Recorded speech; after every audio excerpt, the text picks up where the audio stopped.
Aqui lá é o acompanhamento dela, não dá pra... inverteu, né? Não.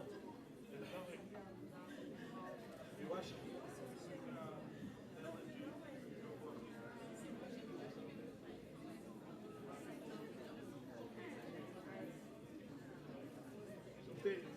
só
Já vamos ficar sentados? só pedir pra gente sentar. Qualquer lugar? Você tem escolha? Não. Você fica no meio das mulheres. Pode ser assim? Bendito é o fruto, né? Ele fica no meio das mulheres. Exatamente. Nosso candidato a vereador. Nosso candidato mesmo. Você sabe que eu fui juíza de Brasília? Bom dia, gente. Vitinho? Bom Você dia. fica com isto? Estamos um pouquinho atrasados, mas já vamos começar. Eu só vou dar alguns recadinhos antes da gente começar a nossa conversa aqui com os convidados. Primeiramente, bem-vindos ao segundo dia da Semana Acadêmica do 22 de agosto.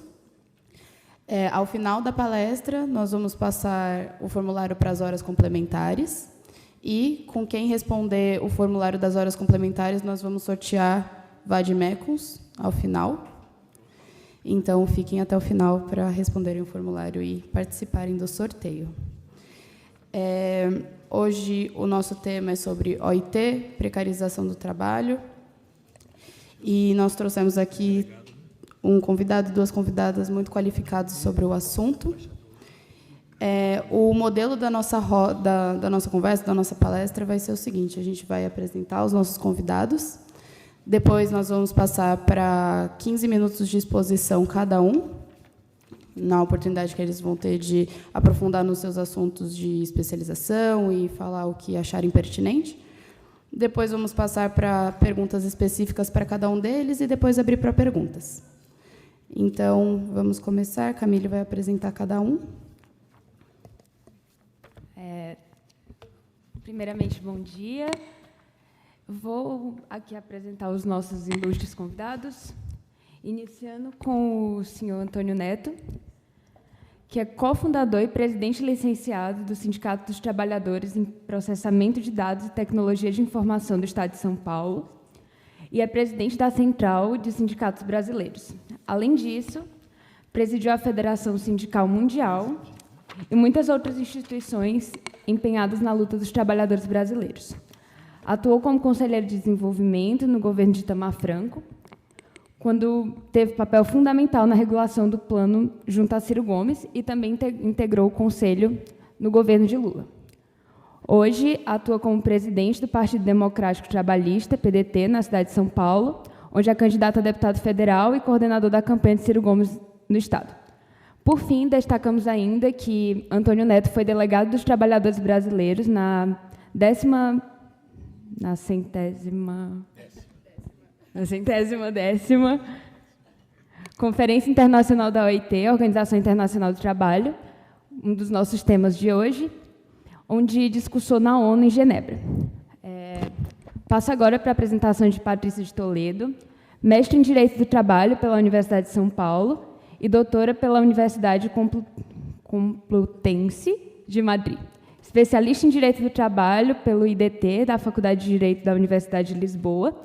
Também é professora do curso de pós-graduação da Fundação Getúlio Vargas, professora de cursos especializados da Escola Superior de Advocacia da OAB e juíza titular do trabalho no Tribunal Regional do Trabalho na 2ª Região.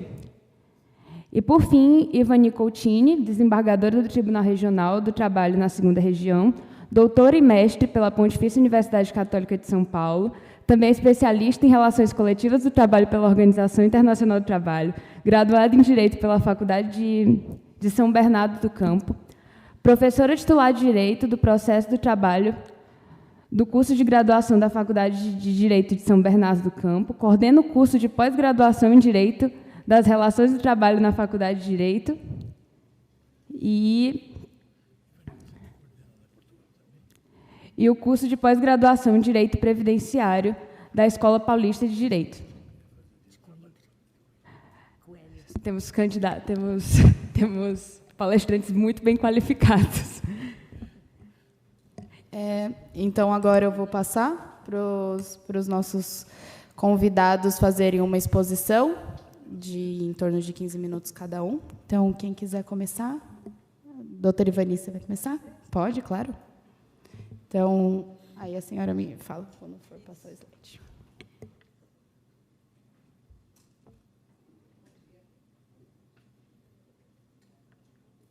Bom dia a todos. Está funcionando? Bom dia, meus alunos. Quero dizer a vocês que eu também sou filha da PUC. Eu estudei mestrado e doutorado aqui. Eu trouxe um slide para passar para vocês, porque o nosso tema de hoje, que trata das plataformas digitais, está intimamente conectado com as novas tecnologias, né?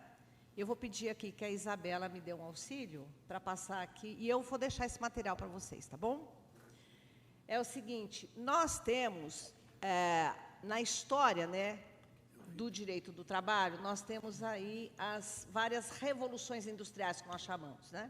Nós tivemos a primeira fonte de energia, que foi a máquina a vapor, que surgiu a Revolução Industrial, onde surgiu, inclusive, o direito coletivo do trabalho e depois o direito individual do trabalho, onde as pessoas saíam do campo, iam para as cidades, entravam nas grandes fábricas, e surgiu o movimento de classe, a ideia, né, do movimento de classe. Então, o direito coletivo nasceu primeiro do que o direito individual, não sei se vocês sabem, através da união dos trabalhadores reivindicando do Estado uma postura.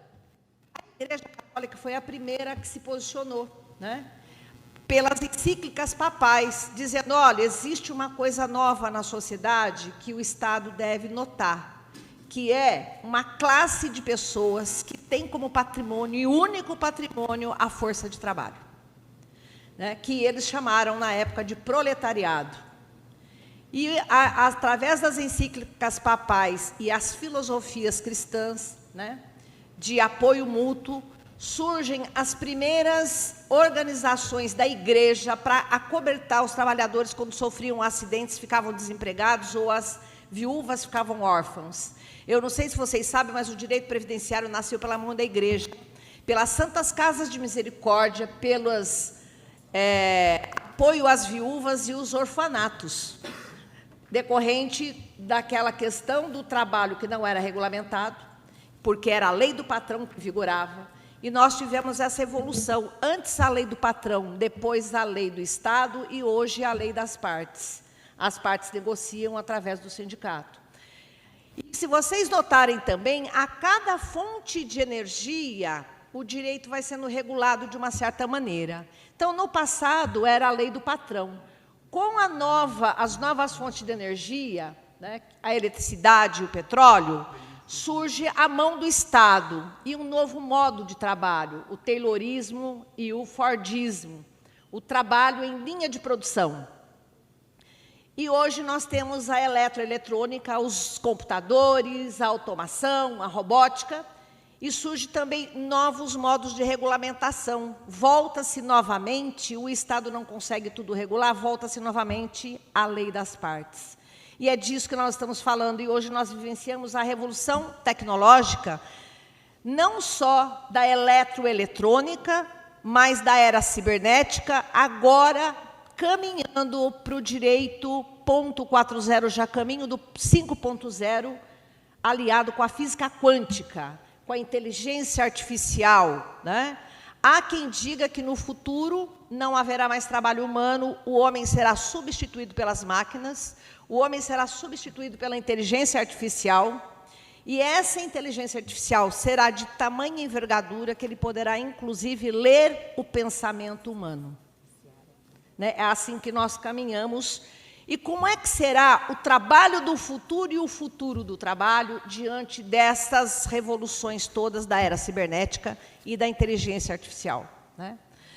Cada vez que nós avançamos sob o ponto de vista das novas tecnologias, o trabalho humano vai sendo descartado e cada vez mais precarizado.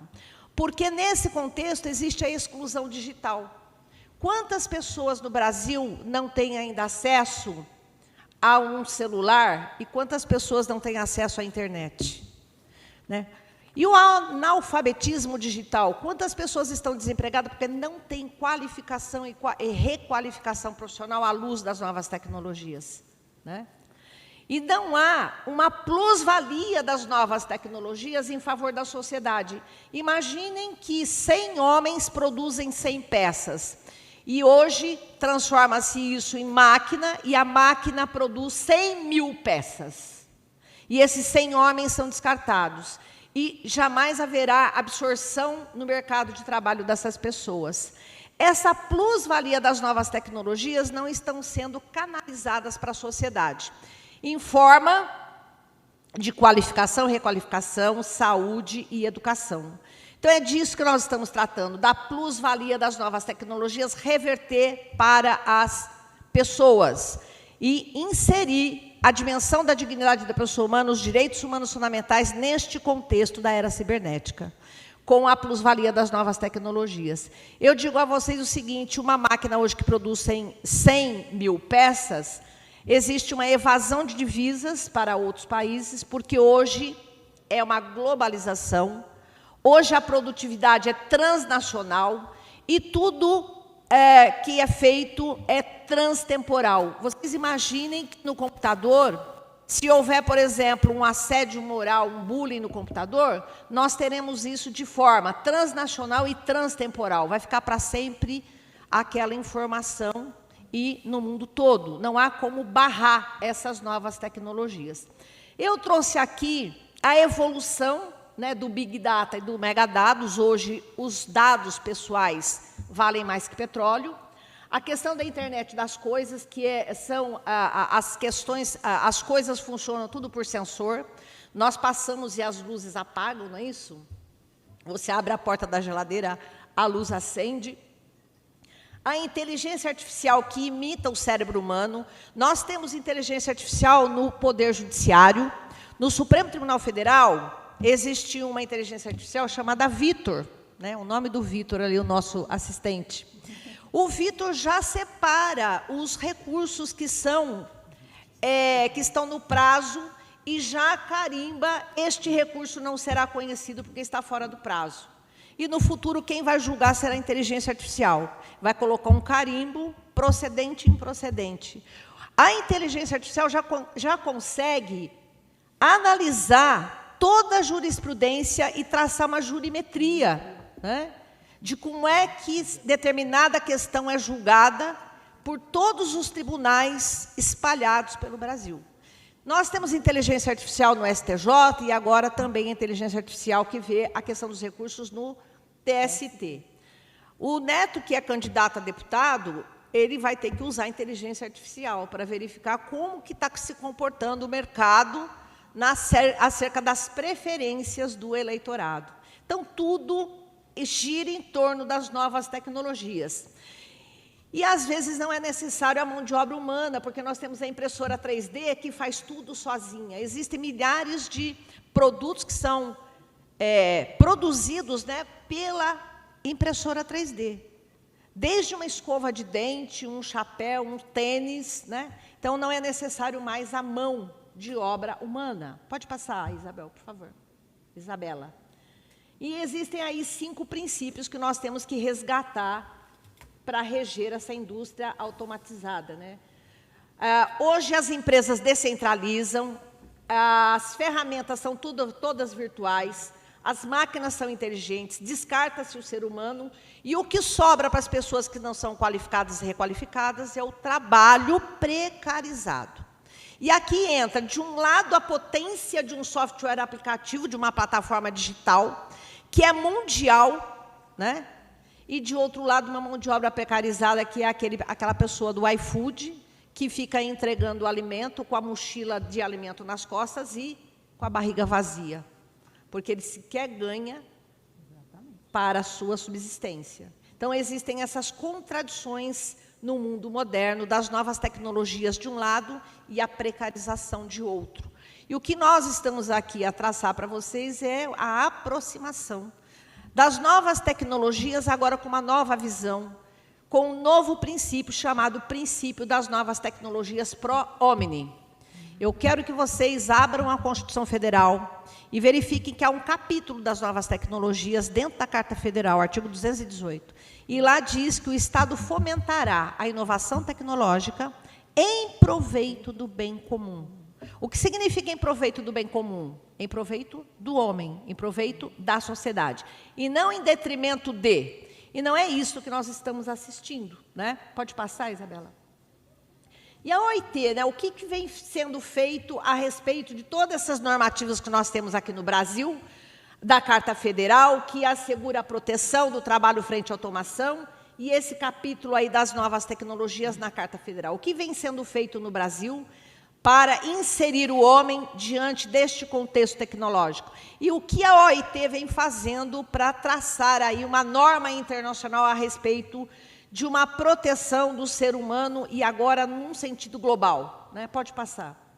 É disso que nós estamos falando, né? Esses impactos todos. Além disso, há uma mudança na forma de trabalho, uma mudança no local de trabalho.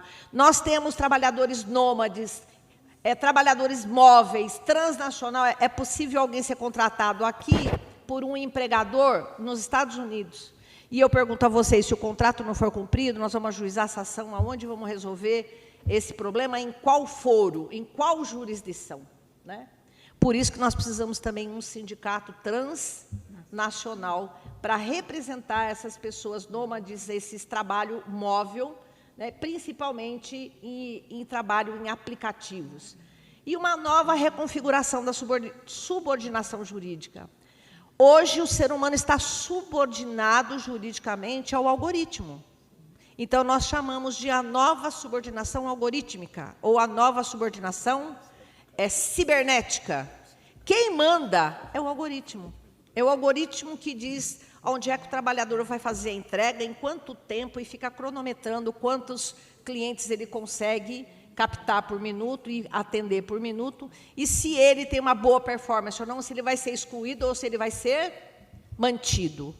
E até mesmo para seleção de pessoal, nós enviamos um currículo e quem faz a seleção é um algoritmo. E com essa questão é possível, inclusive, fazer discriminações, né? Se uma empresa alimenta um algoritmo, um software aplicativo, dizendo só selecione currículo de homens, as mulheres serão todas descartadas e discriminadas veladamente. Nós não estamos nem conseguindo saber sobre isso. E quando nós chegamos e pedimos para entrar no algoritmo e verificar como ele é alimentado, se ele está ou não praticando a discriminação, entra a questão de que o software aplicativo é um invento, que o invento é protegido pelo segredo, protegido constitucionalmente pelo INPI, e que não podemos entrar no algoritmo para ver como ele é alimentado, porque isso invade o direito à autoria. E enquanto nós, então, não conseguimos resolver esse problema do segredo industrial, não teremos solução para esta questão, e nem a aplicação da Lei Geral de Proteção de Dados, que nós poderemos querer saber quais os dados que constam nesses software aplicativo e não teremos acesso. Então, vejam quantas coisas estão envolvendo aí as novas tecnologias, né? Pode passar o regime de contratação, então muda. Eu quero trazer a questão da OIT, né? Expulsa os trabalhadores, pode passar. Muda toda a jornada de trabalho e local de trabalho, vocês sabem disso, eu não preciso nem falar, né? O iFood está aí para o meio ambiente do trabalho e a saúde. Nós temos um caso de um trabalhador de entrega de iFood que ficou trabalhando várias horas seguidas e sem se alimentar, e ele teve um infarto, né? Ele morreu trabalhando por exaustão. Pode passar. Então, existe essa contradição. A posição da OIT, né? No teletrabalho, que surgiu com toda a força agora com o Covid-19, a OIT teve um start, vamos dizer assim, e andou traçando algumas normativas para tratar do teletrabalho e exortou a negociação coletiva como um instrumento apto para regular essas relações, já que o Estado não consegue tudo regular, que deveria, então, os trabalhadores se organizarem, né, em associações e os próprios trabalhadores criarem seus próprios aplicativos, seu próprio Uber, né, e não ficar na mão de uma empresa estrangeira que domina, vamos supor, todo o mercado de trabalho no Brasil. Traz a negociação coletiva como instrumento apto para regulamentar toda essa questão, e a OIT ela emitiu uma nota técnica, agora no mês 7 de 2021, falando de como evoluir essa questão das novas tecnologias, trazendo de modo favorável para os trabalhadores. E o Estado aparatar essa postura, né, no sentido de propiciar que os próprios trabalhadores em cooperativas de trabalho, ou através do sindicalismo, criem suas próprias plataformas digitais em cooperativas ou vinculados a sindicatos, no sentido de autorregulamentar os seus próprios negócios. E caminha-se para uma nova configuração de trabalho, que é o trabalho que nós chamamos pejotizado. Os trabalhadores seriam pessoas jurídicas, trabalhando para si mesmo, através das suas próprias plataformas digitais. O interessante é que existe agora até Uber Manicure, né? Eu conheço uma manicure que criou o próprio aplicativo dela, colocou lá todos os clientes que ela conhece, e ela ali naquele aplicativo, as pessoas chamam e ela marca que dia que ela vai fazer a unha, e ela está se virando muito bem sozinha. Mas, para isso, ela teve que fazer um curso de novas tecnologias, entender como fazer tudo isso, esse aplicativo que ela criou, e ela tem que dominar essa questão, porque hoje a captação de trabalho é tudo via telemática, né? Tudo via parafernália telemática, que é a telecomunicação e mais a informática. O que nós propugnamos aqui é urgente que a OIT se posicione numa convenção internacional que abranja todos os países, né, que são filiados à OIT, no sentido de regulamentar ou traçar diretrizes que, com o apoio do Estado e do sindicalismo e da sociedade, as pessoas se auto-organizam diante das novas tecnologias. Pode passar, por favor? E eu trouxe aqui, né, os desafios apontados pela OIT diante das novas tecnologias.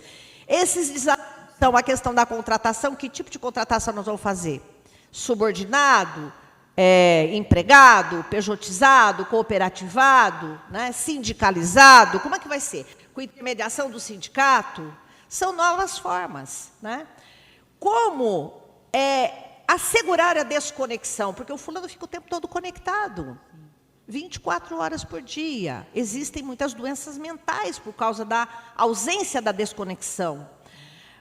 Nessa questão, e a saúde? Porque existem aí questões de saúde mental, quando nós trabalhamos com as novas tecnologias, que é o esgotamento. A Organização Mundial da Saúde, inclusive, acaba de reconhecer a síndrome de burnout como doença do trabalho. E ela entrou em vigor agora, em janeiro de 2022. Né? E os equipamentos de trabalho. E como assegurar a inserção na igualdade de gênero, o trabalho da mulher neste campo, por conta da discriminação velada do algoritmo. Né? E uma questão muito interessante é cuidar da qualificação e requalificação desses profissionais, para que eles tenham novas habilidades, novas competências, flexibilidade no trabalho, né? E ainda propugnar que, mesmo nas plataformas digitais, sejam cumprida a legislação trabalhista. Imaginem, esses trabalhadores em plataformas digitais, no mínimo, deveriam ser considerados contrato intermitente, ou, no mínimo, trabalhadores autônomos protegidos pela Previdência Social. Então, a empresa que capta esse trabalhador deveria, no mínimo, pagar, né, os encargos da Previdência Social para que esse indivíduo tenha, pelo menos, uma proteção previdenciária. Né? Mas nem isso é assegurado. Pode passar? E existem aí as diretrizes, né, da OIT, que haja novas formas de governança, alinhada com a Agenda 2030 da ONU, num trabalho e numa sociedade sustentável, o uso da inteligência artificial a favor do sindicalismo, né, no espaço e no tempo, assegurar o direito à informação para esses trabalhadores, consulta, negociação coletiva, diálogo coletivo, sindicalização mesmo dos informais digitais, né, o teletrabalhador ou o trabalhador em plataformas digitais deveriam ser sindicalizados, fortalecer a voz coletiva desse pessoal todo, né, e cuidar aí da segurança do trabalho e traçar aí as diretrizes da Convenção 183, que também é a proteção da mulher e da maternidade nesse contexto todo. Então, eram essas questões que eu queria trazer para vocês. O slide ele é longo, mas eu deixo aí como parâmetro para o estudo de vocês. Muito obrigada pela atenção, não quero invadir o espaço dos demais. Obrigada.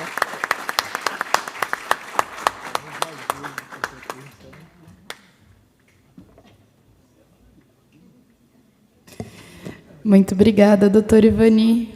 Foi uma aula. Depois a gente pode disponibilizar os slides para todos os alunos. Agora eu vou passar a palavra para a doutora Patrícia.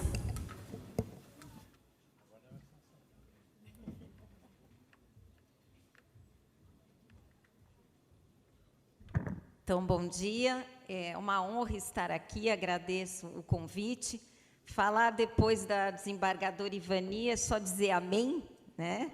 Mas estou num desafio de falar depois da doutora Ivani e antes do nosso querido Antônio.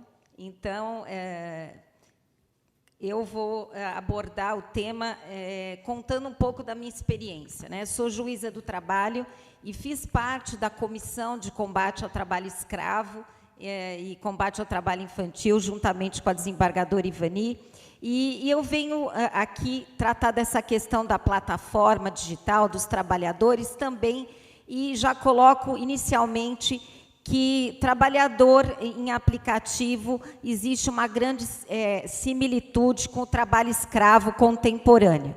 É um tipo de trabalhador que não está protegido pela CLT, não tem seus direitos assegurados, não é sindicalizado, ou seja, não deixa de ser um trabalho escravo contemporâneo. Né? Nós somos defensoras da ideia da responsabilidade da cadeia produtiva e aí a importância da responsabilidade também daqueles que contratam os trabalhadores em aplicativos. Eu quero abordar as minhas palavras também sobre o prisma da justiça do trabalho, o papel da justiça do trabalho em toda essa questão. Então, a justiça do trabalho é mais do que apenas julgar os processos. Importantes comissões nós temos dentro dos nossos tribunais regionais do trabalho do TST, já com essa ideia do combate ao trabalho escravo, ao trabalho seguro. Existe uma grande preocupação com a questão do trabalho decente e os trabalhadores em aplicativos. Para tanto, eu gostaria de destacar algumas decisões. Por ocasião da pandemia, no calor da pandemia, o Ministério Público do Trabalho ajuizou várias ações civis públicas em que requeria condições de saúde para esses trabalhadores de aplicativo, como máscara, fornecimento de álcool gel, uma contraprestação, um valor a ser pago caso eles ficassem adoecidos e de licença, ou do grupo de risco que não fossem, pudessem trabalhar diante da exposição e do risco aí da Covid-19. Uma dessas ações grandes, cujo o réu era uma empresa de plataforma digital, o juiz de plantão deu liminar favorável ao Ministério Público do Trabalho. Eu tive a honra dessa ação ser distribuída na minha vara, eu confirmei a liminar, certo?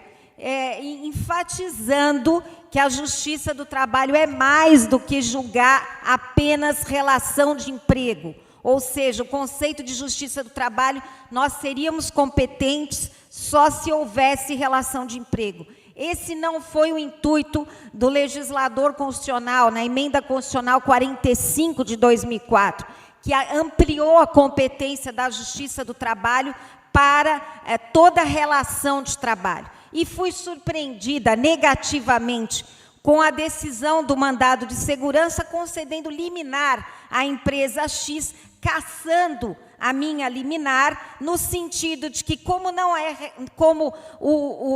a empresa X e os trabalhadores não eram empregados, então a empresa não estava obrigada a conceder álcool gel e nem fazer todas aquelas tratativas e nem remunerar no período de afastamento ou de impossibilidade por eles ser grupo de risco. Fiquei surpreendida com essa questão, né? Mas a liminar já tinha surtido o efeito, né? Poucos dias da sua validade. Quando eu fui julgar o mérito da ação, julguei extinto, sem resolução de mérito, colocando que, infelizmente, o tribunal já havia decidido a questão, não havia mais o que se falar. Então, eu clamo a vocês, jovens, que estão aqui, a assistirem o seminário Competência da Justiça do Trabalho, do dia 18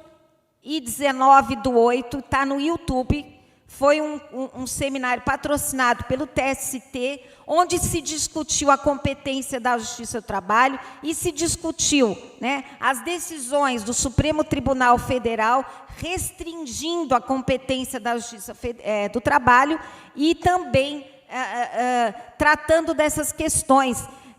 Muito bem colocou a desembargadora Ivani, também fui voto vencido no nosso TRT, na questão da competência da Justiça do Trabalho para esses demandas envolvendo trabalhadores de aplicativo. Porque pode ser um brasileiro que foi contratado pela internet para trabalhar em Londres, e ele trabalha em plataformas, e ele é brasileiro e é dispensado em plena pandemia, retorna ao país de origem, Brasil, e o juiz de primeiro grau entendeu que não é competência da Justiça do Trabalho, porque, primeiro, ele foi contratado em Londres, prestou serviço em Londres, então não é competência da Justiça do Trabalho. Eu fui voto vencido, entendo que é competência da Justiça do Trabalho, porque é brasileiro. E essa questão de plataformas digitais, o que é conceito de território, de mundo? Se o mundo da internet é um mundo que não é geograficamente delimitado. E o nosso ministro Cláudio Brandão, do TST, bem colocou a importância do papel da Justiça do Trabalho nessas questões, onde nós, juízes do trabalho, muitas vezes, que não é o meu caso, mas encontramos, entendendo que não é competência da Justiça do Trabalho, ou entendendo que indo para a Justiça Comum, ou seja, não foi esse o espírito do legislador constitucional, e como bem colocou a desembargadora Ivani, questão de princípio da dignidade da pessoa humana. Temos várias pessoas em trabalho de aplicativos, seja de alimentação, seja de Uber, iFood, 99 e tantos outros, sem proteção legislativa adequada. Eu penso que acertada foi a decisão, que eu também convido vocês a pesquisar, a decisão da terceira turma do TST, uma decisão que, reconhecendo o vínculo de emprego para um trabalhador de plataforma digital e desenvolvendo um novo conceito, que é a subordinação tecnológica, um novo tipo de subordinação. E nessa decisão, eu destaco a vocês o voto do ministro Godinho e do ministro Alberto Bresciani, que inclusive foi meu examinador na prova oral da magistratura, e ambos brilhantes na questão do vínculo de emprego. Vejo que o papel da OIT é fundamental, mas o papel da OIT, de nós brasileiros, é de realmente, estamos bem representados, felizmente temos pessoas gabaritadas para tanto. O nosso ministro do TST, que será o próximo presidente, é o ministro Lélio Bentes, que é representante da OIT, que é uma pessoa de destaque no meio.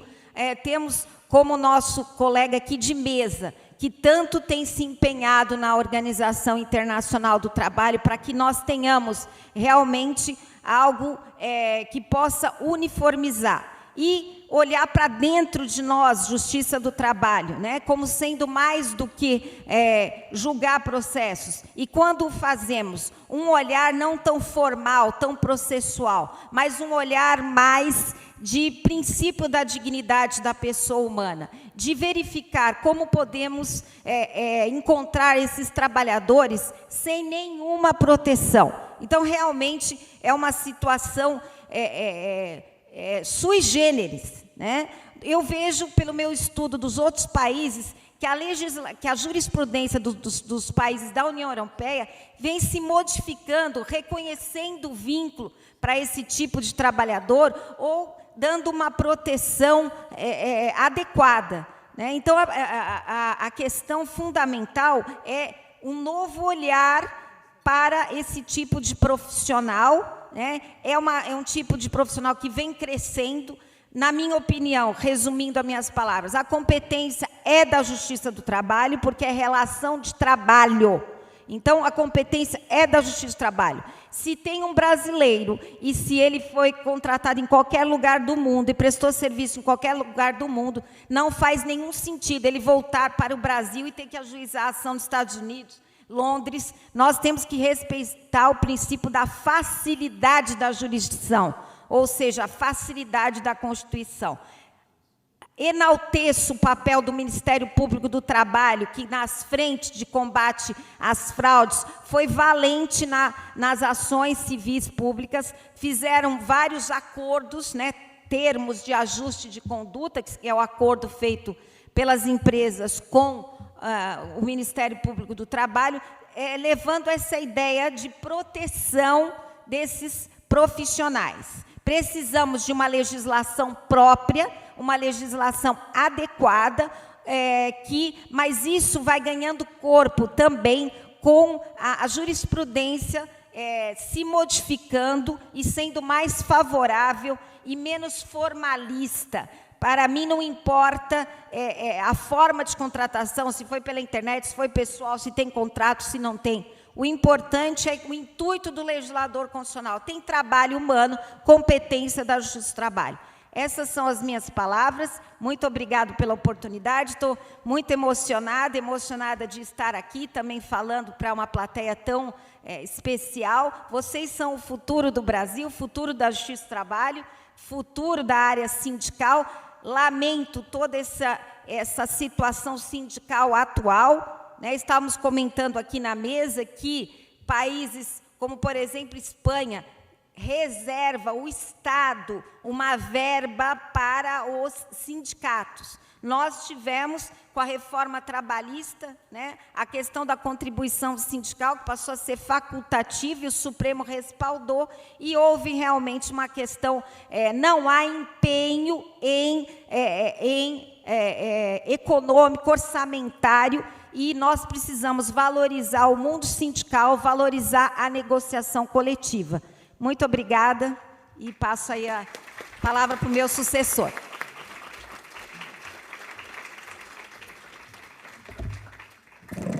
Muito obrigada, doutora Patrícia. Agora eu passo a palavra para o Antônio Neto.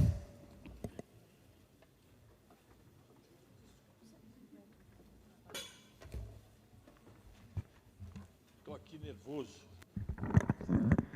Não é brincadeira falar depois, se nem acho meus papéis aqui. Bom, eu queria primeiro agradecer ao CA a oportunidade de vir aqui, principalmente por dividir a mesa com o doutor Ivani e a doutora Patrícia, né? Saudar o João Brandão, nosso presidente do CA, a Isabela Ribas, que é a nossa vice, o Fred, que é o primeiro secretário-geral, a Luísa, que é a secretária-geral, o André Manzaro, a Camila, que faz parte da mesa aqui conosco, né? Obrigado. Creio que a doutora Ivani deu um belo quadro de como é que está a situação, tipo assim, como é que a gente pode olhar tudo isso. Eu, na verdade, quero dizer para vocês, sou presidente de um sindicato, os Trabalhadores em Tecnologia da Informação, e sou também membro da Delegação dos Trabalhadores na OIT. E este ano tive a honra de ser o delegado dos trabalhadores, o representante geral, que teve a oportunidade de falar no plenário da ONU para 187 países. Além de fazer as denúncias que a gente faz sobre o modelo e momento brasileiro, também levamos propostas. A principal proposta foi a questão efetiva sobre plataformas digitais. Quando se olha e se comenta todo esse desalento com que se trata os trabalhadores de aplicativos, é bom levar que plataformas digitais se dividem em dois tipos de trabalhadores. O de localização, que são exatamente esses motoristas de aplicativos ou entregadores, e de web, que são trabalhadores que eu represento na minha categoria, que estão sendo laçados atualmente internacionalmente para trabalhar em outros países, recebendo em bitcoins, não recebendo, sofrendo, como disse a doutora Patrícia, quando está trabalhando no país, perde emprego durante a pandemia, volta e não sabe aonde vai buscar seus direitos. Porque, diferentemente do Brasil, outros países, é assim, chega no dia disso, a partir de amanhã não compareça, não tem direito algum. Então, nós estamos num momento de construir no Brasil uma legislação, mas internacionalmente não existe nada. A OIT chega à ousadia de fazer um seminário internacional em 2015, gera um relatório de 418 páginas, com 21 recomendações, e diz assim, como se fosse trabalho de assessoria: olha, aquele ar-condicionado está quebrado. E vai embora. Ou seja, não manda consertar o ar-condicionado.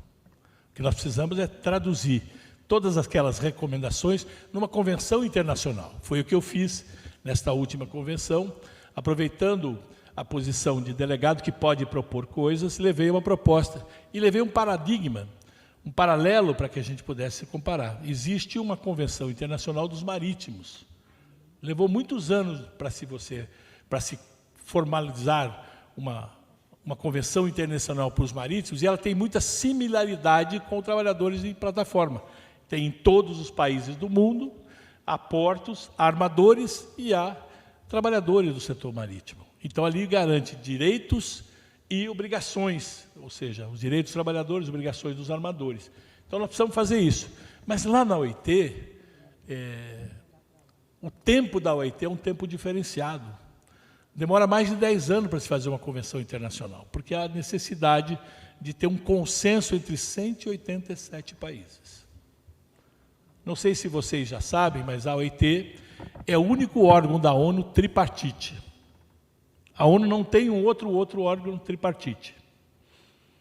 Significa dizer que todas as reuniões você tem representante dos governos, representante patronais e representante de trabalhadores. E há necessidade de conciliar todos esses interesses, os interesses dos trabalhadores, os interesses dos empresários e os interesses dos governos. E é muito difícil criar um consenso nesse momento. A questão das plataformas, a doutora Ivani tem colocado com muita propriedade. Aliás, a doutora Ivani, se vocês pesquisarem, ela é pioneira em muitas coisas, de muitas legislações, de muitas decisões dos tribunais. Tem sido uma vanguarda bastante grande dentro dos tribunais brasileiros acerca do direito dos trabalhadores em todas as áreas. Desde o tempo que era do Ministério Público, né, que também fazia com que fosse cumprido todas as questões. Mas como construir uma legislação para essas plataformas? Você pega esta semana que passou, foi aprovado na Câmara e no Senado, muito rapidamente, uma medida provisória, 1108, que regulamentava o teletrabalho, dentre outras coisas e outros jabutis que são colocados normalmente nessas questões. Mas lá diz especificamente, olha, a relação capital-trabalho aqui é trabalhador e empresa, retirando o sindicato da negociação coletiva, desrespeitando o artigo 7 da Constituição, a Convenção 95 da OIT, todas as questões que você possa imaginar. E isso passa. E quando os sindicatos vão ao Supremo Tribunal Federal dizer, olha, isso aqui é inconstitucional, e o Supremo diz, não, você sabe, o teletrabalho está lá dizendo que é quando tem pandemia, quando tem isso, pode. Só pode com os direitos dos trabalhadores. Toda vez que vocês virem as posições tristes para o povo brasileiro no Supremo Tribunal Federal, são sempre contra os trabalhadores. A ida nossa esse ano nos deu, inclusive, um grande orgulho, porque este ano, não sei se vocês conhecem, a OIT tem 5, né, a partir deste ano, tem 5 direitos básicos garantidos no seu estatuto. Significa que esses direitos, eles não precisam de que o Estado ou a nação seja subscritora da Convenção Internacional que regula esse ato. Se ele pertencer à ONU, ele tem que garantir esses direitos chamados direitos fundamentais. Quais sejam? Negociação coletiva é o primeiro direito fundamental garantido na Carta da OIT. Segundo, eliminação do trabalho infantil. Terceiro, abolição do trabalho forçado. Eliminação da discriminação em matéria de emprego e ocupação. Esse foi incluído em 1998. De 98 até agora, este ano, 2022, nunca havia sido incluído nenhum item. Este ano foi incluído o item ambiente seguro de trabalho e saudável. Consegue imaginar que essas questões países não cumprem, e no Brasil, se você olhar, vira e mexe, nós pegamos trabalho escravo, trabalho infantil, como bem disse a doutora Patrícia, nos julgamentos das cadeias produtivas, né, o trabalho escravo ou o trabalho não saudável precisam ser regulamentados. E o que a gente pode fazer? Eu sei que, infelizmente, para nós do movimento sindical, e temos aqui uma desembargadora e uma juíza, o direito do trabalho é pouco dado nas universidades, é pouco discutido e pouco debatido nas universidades. Então, precisamos aprender um pouco mais sobre o direito do trabalho, sobre a relação capital-trabalho, sobre as convenções internacionais e fazer o que nós estamos pretendendo fazer para o ano, fazer uma legislação infraconstitucional que a gente possa efetivamente começar a regular a questão das plataformas digitais. Porque não é possível mais conviver com o que a gente viu aqui. Você vê homens e mulheres, de bicicleta, de moto.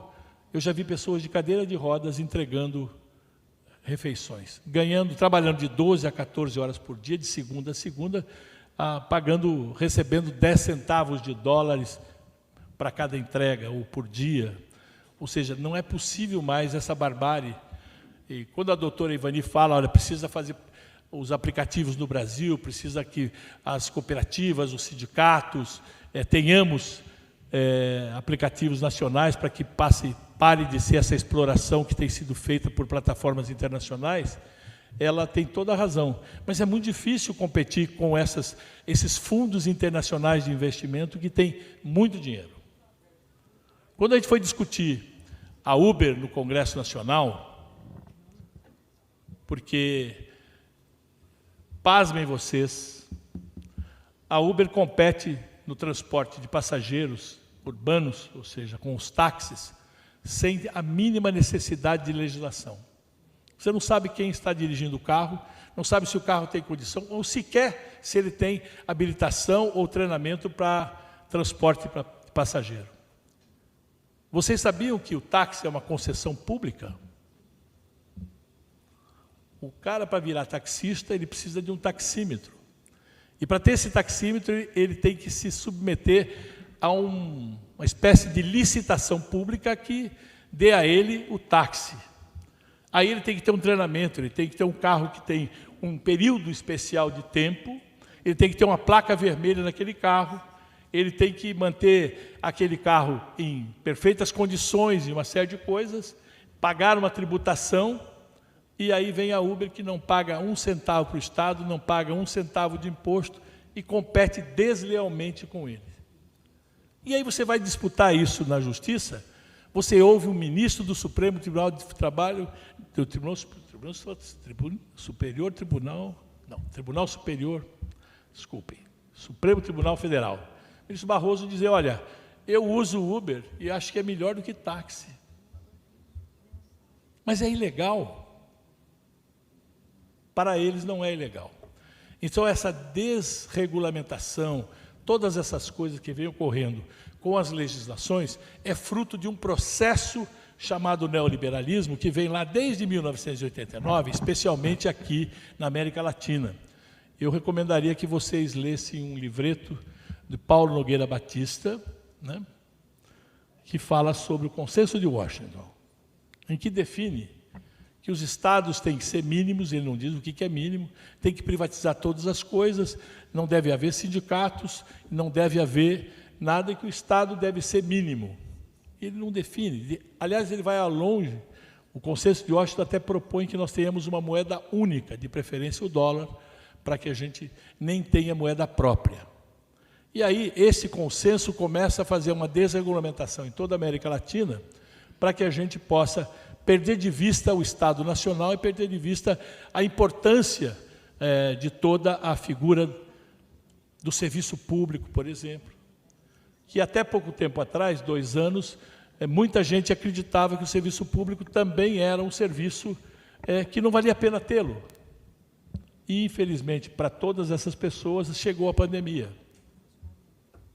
E na pandemia, nós descobrimos o papel do Estado, o papel do servidor público. Quem é que estava no fronte, enfrentando, colocando a sua vida em risco, apesar de muitos em casa, em home office ou lockdown, os funcionários da saúde, de hospitais, de transporte público, de limpeza urbana, de segurança pública, todos, sem exceção, estavam apostos para poder servir a população. E isso é servidor público, isso é funcionalismo público. Então, o papel do Estado, no momento em que você tem uma desindustrialização enorme, saindo de 34% do PIB para menos de 10%, você tem necessidade de importar máscaras da China. Você tem necessidade de importar respiradores da China, seringa, kit de intubação, agulha, insumos para fazer vacina. Será que o Brasil não tem capacidade de fazer nenhuma coisa dessa? Temos e devemos tê-lo. Por isso que é necessário investir na reindustrialização, não a industrialização da década de 50, 60, mas na industrialização, na indústria 4.0, da indústria do conhecimento. Complexo de saúde, por exemplo, você sabe que o Brasil importa 17 bilhões de dólares anualmente, isso só, fora inclusive da pandemia, só do complexo de saúde. 80% de todos os produtos importados já estão com as suas patentes vencidas e poderiam ser produzidos no Brasil com muita tranquilidade. E só com compra governamental você fomentaria todo um complexo nacional, institucionalizando na região pobre do Brasil a criação de indústria que possa fazer máscara, possa fazer respirador, possa fazer EPIs, possa fazer seringa, agulha, todas essas coisas. Ou seja, é preciso que a gente faça uma revisão completa em todo esse momento que a gente vive. No caso das plataformas digitais e a OIT tem dado exemplos da necessidade de você regulamentar algumas coisas, como eu disse naquele relatório que ela fez, orientações gerais para que os estados o façam. Nós precisamos fazê-lo. Os tribunais brasileiros têm tentado, tanto na justiça da primeira instância como na segunda instância. E, infelizmente, a terceira instância, o Supremo, tem nos decepcionado muito para que a gente possa trabalhar. Vale a pena conhecer como é que funciona a OIT, quais são as convenções internacionais que existem e quais são as que o Brasil é signatário. Mas é bom lembrar que nem sempre ser signatário é sinônimo de cumpri-la. Um exemplo claro é a Convenção 151, que faz a regulação entre o funcionalismo público, o direito do funcionalismo público e o Estado na negociação coletiva, na convenção coletiva, nos seus direitos.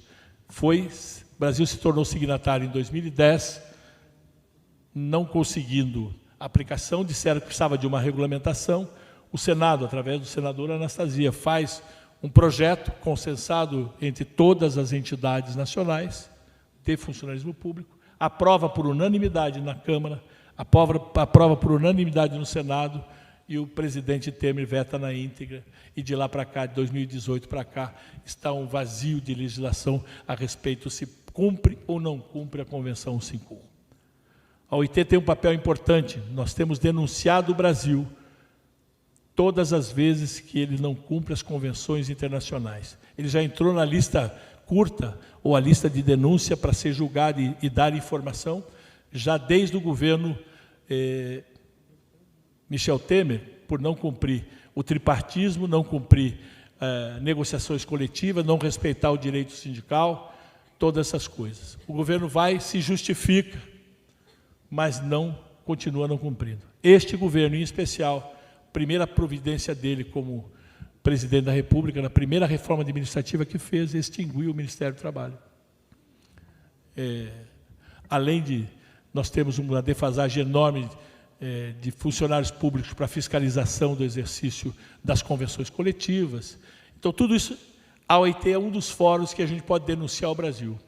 Então, vocês precisam e devem também olhar com bons olhos os fóruns internacionais, a organizações internacionais como a OIT, para que a gente possa efetivamente exercer o direito do trabalho, o direito coletivo e, acima de tudo, a gente ter a oportunidade de fazer com que esse Brasil, que quando vocês saiam desta universidade, vocês possam ter emprego, ter oportunidade. Doutora Ivani colocou bem da necessidade da requalificação. Nós temos uma proposta de uma jornada de trabalho de 36 horas de trabalho e 4 horas de qualificação diárias para que todos os trabalhadores. Mas isso também é olhando o futuro, mas também precisamos mexer na educação básica. O ensino médio, ele tem que ser um ensino já técnico, profissionalizante, voltado para a indústria 4.0, a indústria do conhecimento. Nós precisamos mudar esta forma que hoje há o ensino, desde o ensino infantil, desde a alfabetização, do ginásio, do antigo ginásio, antigo primário, para que as crianças não tenham esse alto índice de evasão. Eles se evadem, 60% dos alunos evadem da escola, porque essa escola é careta.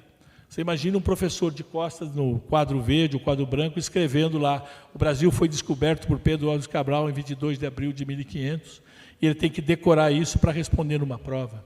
Nós temos que ensinar as crianças a não decorar, aprender a perguntar, a pesquisar, para mudar o paradigma da educação e transformar a educação do Brasil. Nós temos uma tarefa grande. Primeiro, fazer com que o Brasil respeite as legislações internacionais das quais ele é signatário. E segundo, já olhar para o futuro, como é que serão as novas formas de trabalho e como é que são as legislações que possam suportar essa forma de trabalho. Muito obrigado.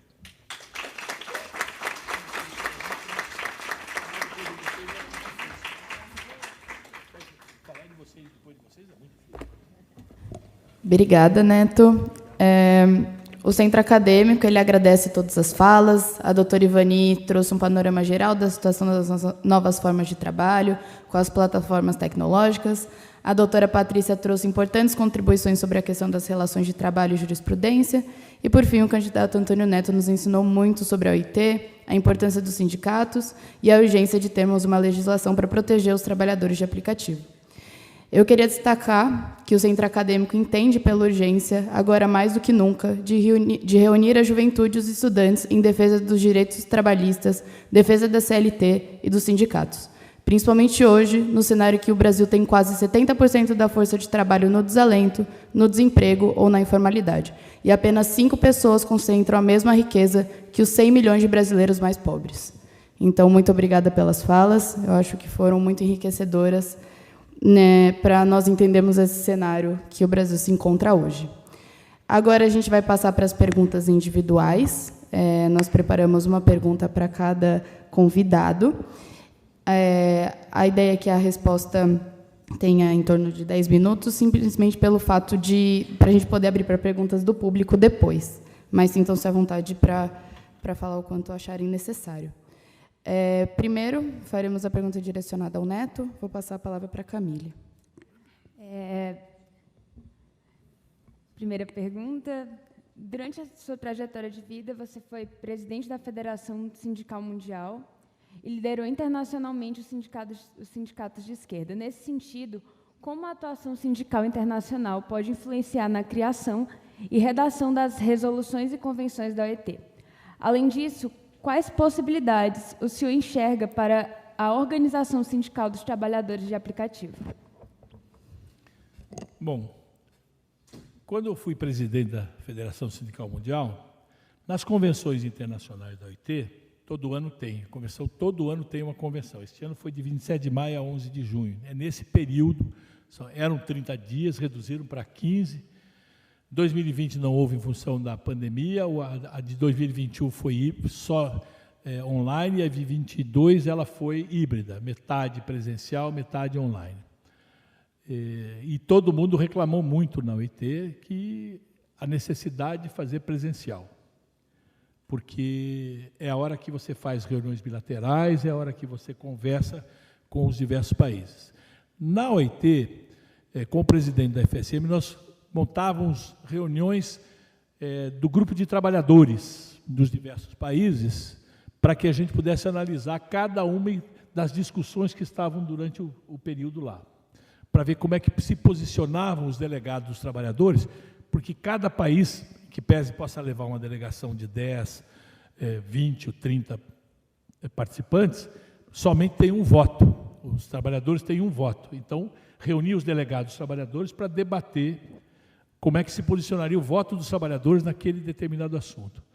E é muito interessante, se vocês forem um dia, tiverem a oportunidade de participar dessa convenção, vocês vão ver que quando estão debatendo os 3 grupos, patrão, governo e trabalhadores, às vezes uma palavra, você demora 3 dias para que ela seja definida, que palavra vai ser no contexto. Porque o espanhol diz o seguinte: isto, do jeito que está na Espanha, significa isto. Do jeito que está, não significa o que está querendo dizer aqui.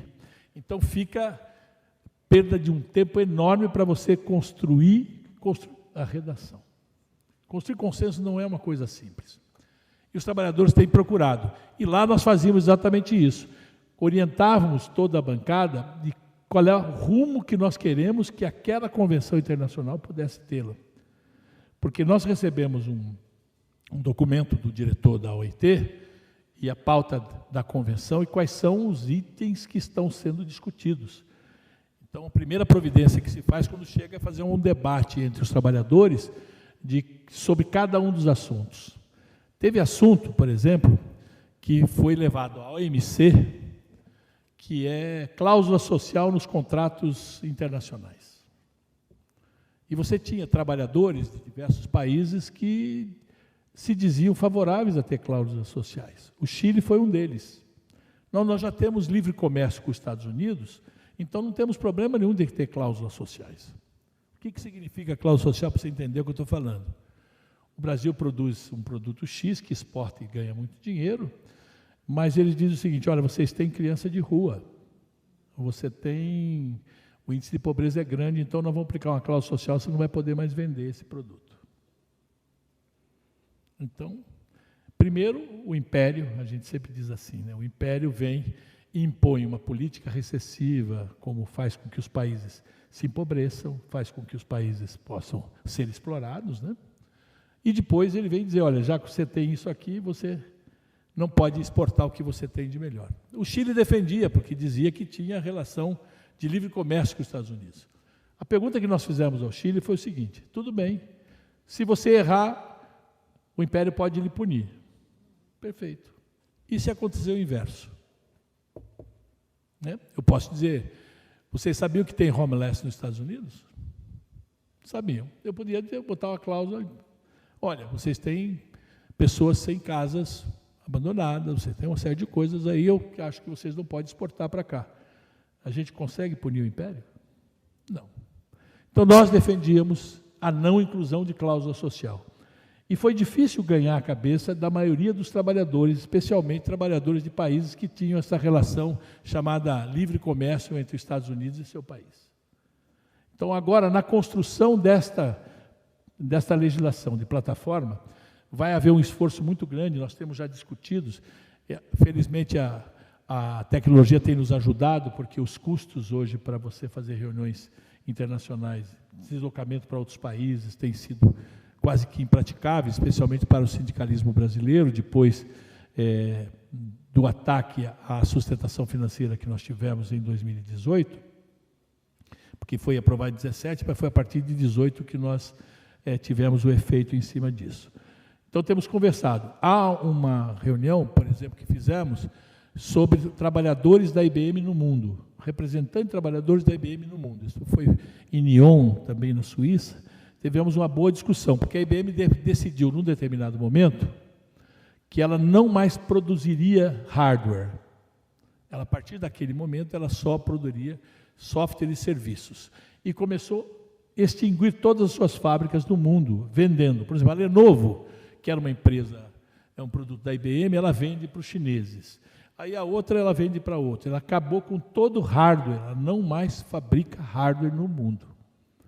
E pasmem vocês, no Brasil, a IBM se diz do comércio e não de tecnologia de informação. E os tribunais estão dizendo que ela tem razão, porque o CNAE, o Código Nacional de Atividade Empresarial, que ela diz que ela é comércio, porque ela vende serviços, veja, e tecnologia, software, ela é comércio. E ela não entra na representação, por exemplo, do CIDPD São Paulo, que tem uma jornada de 40 horas semanais, e no polo que ela tem aqui em Hortolândia, que ela subcontrata para outras empresas de TI, que são representadas por nós. Então, sentamos aqui trabalhadores representados pelo CIDPD com jornada de 40 horas semanais, e senta aqui um trabalhador da IBM com jornada de 44 horas semanais. E no tribunal, nós perdemos a representação da IBM, porque ela se diz do comércio. Ou seja, construir isso que você me pergunta não é uma coisa simples. Nós vamos ter que fazer mudanças culturais. Doutor Ivani tem sempre me orientado de que nós devemos representar trabalhadores e não seletizados. Ou seja, se ele é PJ, porque a empresa está mandando ele ser PJ. Aliás, no setor de TI, o PJ, inclusive, é fraude. É bom lembrar, é fraude. Porque não são sequer profissionais regulamentados, porque o patronato também não permite a regulamentação da profissão. Então, o profissional de TI, ele é vou dizer para vocês aqui uma brincadeira que eu fiz há alguns anos, que acho que nem existe mais. É o mercado Serra Pelada. Qualquer categoria poderia vir para cá e se aventurar a sê-lo. E eu disse isso para a ABS outro dia, que para o apagão de mão de obra que vai haver agora em 2025, eles estão dizendo que vai faltar 700 mil profissionais da área TI. Então, qual é a qualificação? Eu tenho dito, olha, nós temos milhares de profissionais no Brasil que são administradores de empresas, economistas, estatísticos, matemáticos, engenheiros, advogados e outras formações de curso superior que o pior já fez, que é a graduação superior. Quer dizer, ensiná-los na ferramenta é muito mais fácil do que dar uma graduação para ele. Porque a faculdade de tecnologia da informação, análise de sistema, quando ele sai da faculdade, a primeira pergunta que a empresa faz, qual é a sua certificação? Ele pede uma certificação de um produto da Microsoft, de um produto da SAP, da Oracle. Não é o que ele estudou os 4 ou 5 anos que ele tenha feito. Então, trabalhar para resolver esse problema do apagão seria convocar todos esses que fizeram essa graduação, testá-lo, se eles têm raciocínio lógico. Eu falo que direito pode ser porque a peça de direito ela é totalmente lógica, ela precisa de um raciocínio lógico para organizar, começo, meio e fim. Então, nem todas as categorias têm essa visão de lógica para entender. Então, tendo raciocínio lógico, você pode ser preparado para uma ferramenta num curso de 200 horas, de 400 horas, e aí a proposta nossa é que, para resolver isso, convocar todos esses já graduados para um processo de seleção, para que isso possa ocorrer. E isso, para quem possa achar que não seja interessante, é bom lembrar que quando as fábricas de computadores chegaram ao Brasil na década de 60, não havia faculdade que formava profissionais de tecnologia da informação. Quem é que formava operador de computador, analista de sistema, programador de computador? Eram as próprias fábricas de computador. Fazendo que processo? Um processo de seleção, um teste de lógica. Então você tem aptidão, vamos treiná-lo, treinava e entregava para as empresas que haviam comprado os computadores à época. Ou seja, é possível fazer isso. Fazer umas novas legislações, eu vou dizer, vai dar muito trabalho. E o Brasil precisa de legislação. Você tem 2 juízas aqui, uma desembargadora e uma juíza, que sabe que o Brasil é legalista. E quando o meu candidato a presidente fala da necessidade do enforcement, que muita gente teve que procurar no dicionário ontem o que significava isso, é fazer valer a lei, né? A lei que pega e a lei que não pega. Então, no Brasil, nós precisamos fazer. E, às vezes, mesmo com convenção coletiva, que tem status de lei, porque está previsto constitucionalmente, as empresas não respeitam. Então, aqui 2 juízas que sabem que 80% das ações colocadas na Justiça do Trabalho são ações de desempregados. Ele não arrisca enfrentar a empresa enquanto está trabalhando, porque ele sabe que ele perde o emprego. E mesmo assim, é para buscar direitos que a empresa não cumpriu, seja de lei ou de acordo com a convenção coletiva. Então, vamos ter muito trabalho para fazer essa coisa.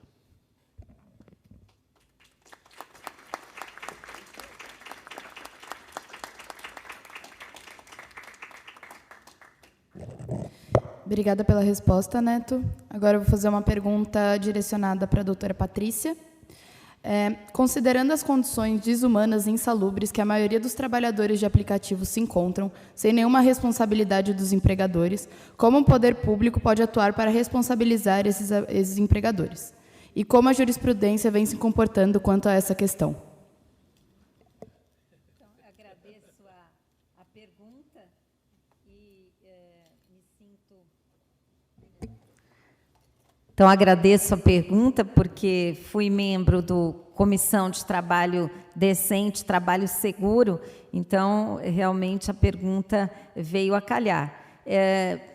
Realmente, o fato de nós não termos uma legislação que ampara a situação dos trabalhadores em aplicativo, ou seja, da mão de obra precária, faz com que aconteça o que eu já coloquei na minha fala anterior, de que as demandas sejam julgadas improcedentes por falta de legislação. Eu creio que nós, juízes do trabalho, nós da área trabalhista, temos que também deixar de ser tão legalistas. Porque, como diz a desembargadora Ivani Contini Bramante, que está aqui ao meu lado, nós temos a Constituição, que é o guarda-chuva. A Constituição fala do princípio da dignidade da pessoa humana. E aí eu posso trazer à baila um exemplo. Nós, da Comissão de Combate ao Trabalho Escravo, encabeçada pela desembargadora Ivani e por mim, nós proferimos várias liminares, né, no setor têxtil, no setor da construção civil, no setor da carvoraria. E aí não havia uma legislação específica responsabilizando a cadeia produtiva. Então, nós comparecíamos à vara itinerante de combate ao trabalho escravo, que foi, inclusive, finalista do Prêmio Inovare. Nós ficamos ali finalista. O que acontecia? Nós chegávamos nas oficinas e nos deparávamos com etiqueta de grife, né, em que consultávamos a internet na hora, o preço daquela roupa era R$500, e ali a pessoa que estava fazendo o serviço recebia R$5 para costurar. E ali nós encontramos crianças, nós encontramos péssimos estabelecimentos, eles moravam no mesmo local que eles trabalhavam. Para vocês terem uma ideia, jornadas excessivas, e à noite desligavam a luz elétrica a partir das 21 horas, quando parava o serviço, e eles eram bem bonzinhos, viu, Neto? E era banho frio, tá? E era trabalho análogo escravo. Aí você fala, poxa, mas isso era na periferia? Não, era em São Paulo, na cara de todo mundo. E nós construímos uma jurisprudência da responsabilidade da cadeia produtiva. Não havia uma lei própria, e não há, todavia, e nós construímos e proferimos liminares. E eu tenho orgulho de dizer, inclusive, liminares contra a expansão do aeroporto de Guarulhos, né? E eu tenho orgulho de dizer que nenhuma dessas liminares que nós duas proferimos caiu. Ou seja, acabaram as empresas fazendo acordo com o Ministério Público do Trabalho e chegando a bom termo. Então, não havia uma lei própria, mas uma construção. Eu creio que nós temos que ter uma atitude mais dinâmica. Eu não posso aguardar uma lei, eu não posso ficar sentada na minha cadeira de magistrado e dizer, eu não tenho uma lei, então não vou resolver o assunto. Assim foi na minha liminar do iFood, assim foi na minha liminar de combate ao trabalho escravo contra várias empresas, onde, com uma construção constitucional, responsabilidade da cadeia produtiva. Eu penso que a saída é essa. Enquanto não há uma legislação, nós, da área jurídica, eu falo nós, porque eu sou defensora de que não há, é um preceito constitucional, não há justiça sem advogado. A Constituição Federal colocou o advogado indispensável à administração da justiça. Nós, como juízas, nós aguardamos, né, as demandas provenientes de vocês, advogados, futuros advogados, e do Ministério Público do Trabalho. Então, nós precisamos abrir a nossa consciência. Nós temos a Constituição Federal guarda-chuva, o princípio da dignidade da pessoa humana. Esse princípio tem que dar força para nós, no judiciário, fazermos o nosso papel. Então, eu penso que trabalhar a ideia dos aplicativos com o trabalho escravo contemporâneo, né, e trazer a Constituição como guarda-chuva de proteção. Não vou me preocupar tanto, olha, como nós fizemos, né, Ivani? Eu não estou preocupada se é CLT, se é autônomo, se é prestador. O que eu estou preocupada é que são seres humanos trabalhando como escravos. Eles, os trabalhadores, muitos homens já de meia idade, eles diziam para nós duas, não sabia se a gente era juíza, se era do Ministério Público, doutora, me resgata, doutora, me salva. Era essa fala que me move, como juíza do trabalho, a dar decisões diferentes. Vamos ser jurisprudência minoritária, Ivani? Vamos. Ok, mas vamos colocar a nossa posição. Então, eu penso que, concordo plenamente, convido novamente vocês a assistir a palestra do ministro Cláudio Brandão, que nós temos que, dentro da Justiça do Trabalho, ser força para que o Poder Executivo, Poder Legislativo traga as leis, enquanto isso temos a Constituição Federal, uma Constituição festejada. Nós tivemos um tempo de ditadura, um tempo de dificuldade, né? Acho que o Neto bem colocou quantas lutas para se chegar na Constituição Federal de 88 e para se chegar na Emenda Constitucional também 45. Nós não podemos esvaziar isso. Nós temos o princípio constitucional, penso que eu vou continuar achando que é competência da Justiça do Trabalho, vou encontrar um princípio constitucional, vou pedir socorro aqui para a minha mestra, para a pessoa que não tenho palavras para dizer o conhecimento da desembargadora Ivani, e vamos lutar. E nós vamos fazer a jurisprudência nova.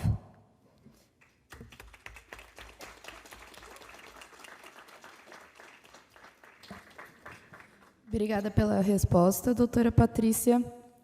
Agora vai ser uma pergunta direcionada para a desembargadora Ivani. Eu acredito que a doutora Patrícia, inclusive, já abordou alguns pontos dessa pergunta, mas vou passar a palavra para a Camille.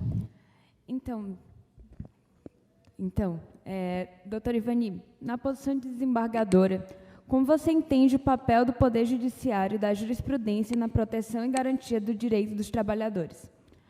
O Judiciário pode ou deve adotar posições ativas na garantia desses direitos? Bom, antes de mais nada, eu quero cumprimentar o diretório acadêmico, porque vocês estão aí arrebentando essa semana jurídica, né? Eu fiquei sabendo das palestras que já passaram por aqui, quero parabenizar. Quero dizer a vocês que nós temos os 3 poderes, já está ligado aqui, ó. Os 3 poderes, legislativo, executivo e judiciário, cada qual tem a sua missão, né? Mas o judiciário, hoje, ele é um agente transformador da sociedade. Eu quero citar 2 protocolos do CNJ que foram baixados agora em 2021 e 2022. Um protocolo chama-se Protocolo da Perspectiva de Julgamento com a Aplicação das Normas Internacionais, dizendo assim: juízes, apliquem as normas internacionais que o Brasil faz parte, que o Brasil ratificou, que o Brasil é signatário. Nós precisamos usar mais essas normas internacionais. E, por favor, juízes, façam o controle de convencionalidade das leis. Quando vocês estiverem diante de uma lei e diante de uma norma internacional que o Brasil ratificou, e esta norma é mais favorável, aplique a norma internacional. Porque nós temos muita legislação defasada, que está na obsolescência, né? A CLT está na obsolescência, nós não cuidamos dos trabalhadores de plataformas digitais da CLT. Então, nós vamos buscar normas internacionais que cuidam desse assunto e aplicar aqui no Brasil. Isso chama-se diálogo das fontes. Aplicar as normas internacionais de direitos humanos, porque nós temos a Carta Federal que tem uma pauta de direitos. Mas as normas internacionais ratificadas, que dizem respeito a direitos humanos fundamentais, também têm status de norma constitucional. Então, nós temos uma Constituição com uma lista de direitos humanos fundamentais, que são direitos constitucionais catalogados, e nós temos as normas internacionais que tratam de direitos humanos, que nós ratificamos, que chamam-se normas constitucionais extra-catálogo, não está dentro da Constituição, está fora, mas tem a mesma natureza de norma constitucional. Estão no mesmo patamar. E nós temos que fazer o diálogo entre a Constituição e essas normas internacionais. E a lei está abaixo, então eu tenho primeiro a Constituição e as normas internacionais e a lei aqui. Qualquer lei contrária a uma norma internacional, ela não vale. Vale a norma internacional. Nós temos um outro protocolo, também do CNJ, que é o protocolo do julgamento na perspectiva de gênero, considerando a violência em geral, nela incluída a violência no ambiente de trabalho, o assédio em geral, qualquer tipo de assédio, e a discriminação. Vocês sabiam que a discriminação é uma espécie de violência? E ainda essa violência, ela é estrutural. Faz parte dos usos e costumes de um povo. Então, trata-se mesmo de uma mudança cultural no sentido econômico, político, social, econômico e cultural. E o judiciário, então, esse alinhamento que o CNJ faz para que os juízes cumpram, né, essas diretrizes, mostra que o judiciário é um agente transformador da sociedade. E é através da jurisprudência nós podemos conformar uma nova cultura. Então, é o seguinte, o assédio estrutural então você tem uma condenação hoje, uma amanhã, outra depois, outra depois, outra depois, até que chega um momento que todo mundo fala, olha, vamos nos repensar, né? A lei fala que não pode isso, a norma internacional fala, e o judiciário está mandando martelo aqui na multa de dano moral coletivo e tudo mais. E o dano moral coletivo é um instrumento mais potente do qualquer lei proibitiva ou qualquer lei que trate de uma privação de liberdade, porque mexe no bolso. Quando a gente começa a mexer no bolso das pessoas, aí a coisa funciona, né? Aliás, o dano moral coletivo, que é uma criação brasileira, que nós somos muito criativos, foi elogiado na OIT, sabia? Foi elogiado na OIT, porque é um instrumento potente de conformação cultural e de combate, né, a todas as mazelas sociais.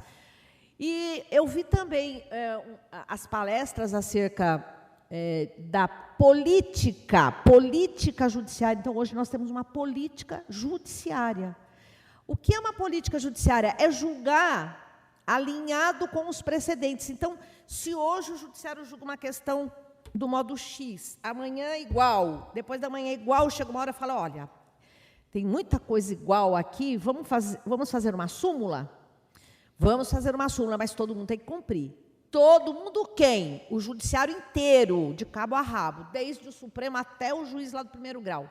Mas só o judiciário? Não, o executivo também.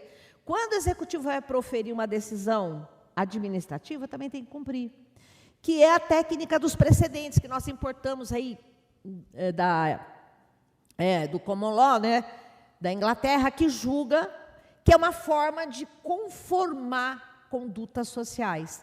Então, de um lado, o legislador faz a lei para conformar as condutas sociais e o juiz aplica, mas é na hora da aplicação da lei pelo judiciário é que a coisa pega, vamos dizer assim. Então, sim, o judiciário é um agente transformador da sociedade e ele tem também uma missão de uma política judiciária de conformação das condutas sociais.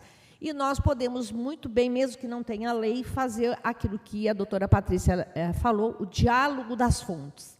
Se eu tenho um acidente de trabalho de um trabalhador de aplicativo que é um informal, nós temos o Código Civil que diz que todo aquele que causa dano obriga a reparar, né? Nós temos o princípio da dignidade da pessoa humana, nós temos as novas tecnologias para o homem, são princípios, nós vamos trabalhar com princípios. Na falta da lei, nós trabalhamos com princípios. Tá? O que é um princípio? O princípio da dignidade da pessoa humana, o princípio do valor social do trabalho, o princípio da boa-fé objetiva, o princípio da função social do contrato, o princípio da função social da empresa. O juiz constrói o conteúdo do princípio diante do caso concreto e ele constrói também a sanção. E vocês sabem que isso chama-se conceito jurídico indeterminado. Vocês estudaram isso no primeiro ano.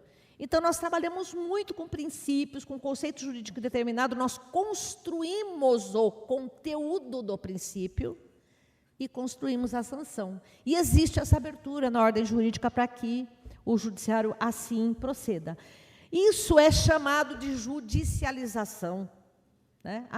O judiciário, né, tudo judicializa agora, né? Mas na ordem jurídica, a carta, né, federal é uma carta de princípios.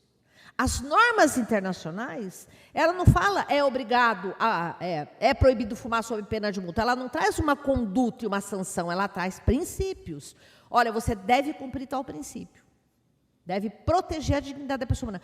Como nós vamos proteger? Aí o juiz constrói a solução, né? E isso chamamos de judicialização, mas há na ordem jurídica essa perspectiva e o judiciário, o CNJ, vem traçando essas políticas judiciárias de julgamento na perspectiva da aplicação das normas internacionais, da questão do gênero, né, da não discriminação. E tudo isso com base em quê? Na Agenda 2030 da ONU. Então, eu quero que vocês peguem as ODS, que são os Objetivos de Direitos Sociais da ONU, leiam cada uma da Agenda 2030, do que nós temos que nos alinhar até 2030. E, olha, 2030 já está aí. Nós estamos em 2020. Não sei nem se vai dar tempo de realizar tudo aquilo. Então, nós estamos nesse rumo, né? Nós estamos alinhados nesse rumo. E eu digo o seguinte, se cada um fizer a sua parte, a sociedade caminha bem. E a OIT tem 4 grandes princípios que nós chamamos dos evangelhos da OIT. E agora acrescentou mais um, né? Acrescentou o 5º. Não discriminação. Se o mundo inteiro abolir a discriminação, abolir o trabalho infantil, abolir o trabalho escravo e assegurar ao trabalhador o direito de se associar aos sindicatos, de negociar para a melhoria da sua condição social. E agora a questão do meio ambiente, não é isso, Neto? Que é o 5º princípio, o trabalho seguro, para que não haja aí doenças do trabalho e acidentes de trabalho. Se todos os países do mundo só cumprissem esses 5 princípios, nós estaremos muito bem na fita, né? Então, eram essas questões que eu queria colocar. Muito obrigada.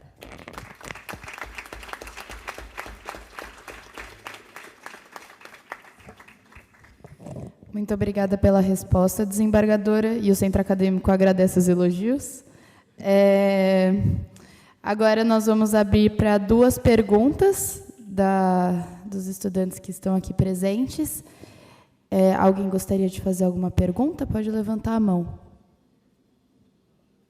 Tem uma ali. Alguém mais? Vai ser uma só?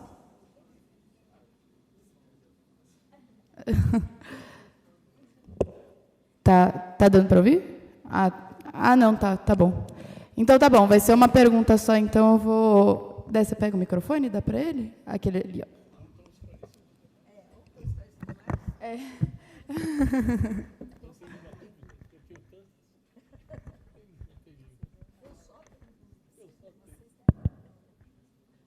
Tá funcionando? Tá? Então tá bom. Alô? Aí. Primeiro, bom dia e obrigado pelas palavras. E eu queria perguntar para o Antônio Neto, em relação ao que está acontecendo agora na geopolítica internacional, com a viagem da Nancy Pelosi para Taiwan, etc. e tal, a crise dos microchips, do mesmo jeito, crise de matéria-prima, assim como aconteceu em 74, com a crise do petróleo, etc. e tal. Como é que isso daí pode atrapalhar tanto o cumprimento da Agenda 2030 da ONU, como o avanço de leis trabalhistas, direitos, etc. e tal? E é isso.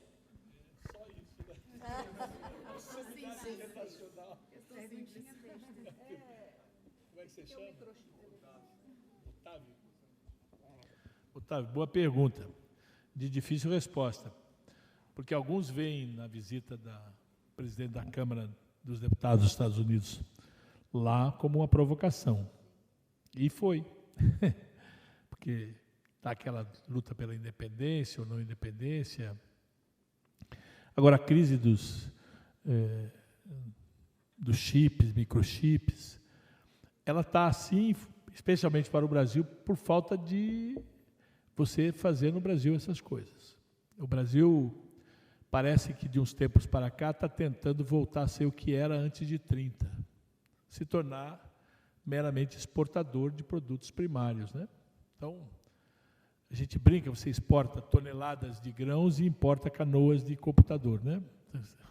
Não vai bater conta nunca. Ou você reindustrializa e começa a fazer com que os grandes laboratórios internacionais de tecnologia também implantem no Brasil, porque, veja, nós não temos um carro brasileiro. As montadoras estão até indo embora, porque acabou a necessidade de ter partes equivalentes nacionais. Toda a indústria de autopeça foi internacionalizada, ou seja, Por isso que precisa ter legislação protetora. Isso é claro, os países do primeiro mundo sempre assim o fizeram. Eu, uma vez, num debate dentro do Palácio do Planalto, que a China tinha ganho, pasmem vocês, uma licitação de fornecer uniformes para o Exército. A China tinha ganho a licitação. Não, mas nós temos que fazer a questão da legislação internacional. Eu falei, bota lá o botão, tem que ser feito do boi zebu aqui do Mato Grosso. Pô, não tem cabimento, a gente não vai ter nunca. E fecha emprego no Brasil na área de vestuário, na área de têxtil, essas coisas todas. Ou seja, a proteção da indústria brasileira, o erro começou, acho que em 96 ou 95, quando o Fernando Henrique tirou de dentro da Constituição, através de uma emenda constitucional, a diferença entre empresa nacional e empresa internacional. Nós tínhamos isso na Constituição, que tinha preferência à empresa brasileira em relação à empresa internacional. Que você sabe, Otávio, IBM do Brasil é uma empresa brasileira? Ford do Brasil é brasileira? Não são brasileiras. Então, precisamos diferenciar essas questões, né? Então, eu creio que vai haver, e na questão da legislação, que você também pergunta, a falta de peças, isso vai gerar problema. Ou o Estado Nacional assume a responsabilidade de fazer a reindustrialização, ou vai fazer isso. Quebrou o espelhinho de um carro importado, você vai levar 6 meses para poder comprá-lo, porque... Ou então vai acontecer nos casos graves de saúde pública, como aconteceu durante a pandemia, que o mais forte vai e diz, eu quero, e antes de que vá para o país mais pobre, mesmo que ele tenha comprado antes, vai para lá. Então, as guerras internacionais, esses conflitos, ou são por grandes problemas tecnológicos, ou por combustíveis, né, sejam eles fósseis ou não, ou por água, que é o futuro. Quer dizer, se a gente é o país que tem mais água potável no mundo, que tem uma série de... Aguarde que chegará o dia que é da escassez de água no futuro para os países centrais, aquela história da internacionalização da Amazônia, todas essas questões virão bem à tona, e já estamos avançando nisso ao privatizarmos a Eletrobras. Você está privatizando o regime de águas.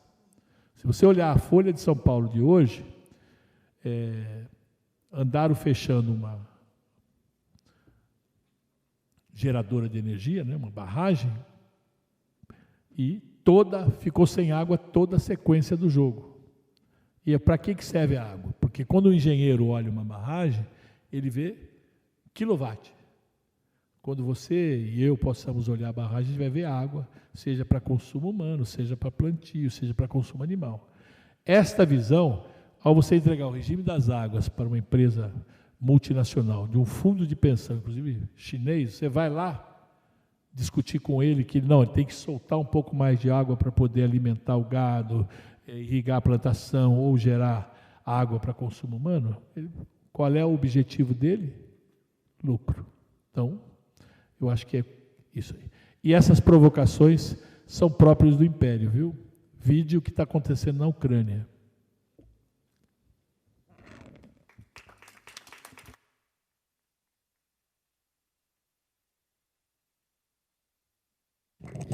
Obrigada pela resposta, Neto. Alguém quer fazer mais alguma pergunta ou a gente pode passar para as falas finais? Ninguém? Ali. Então, tá bom. Onde é que está o microfone?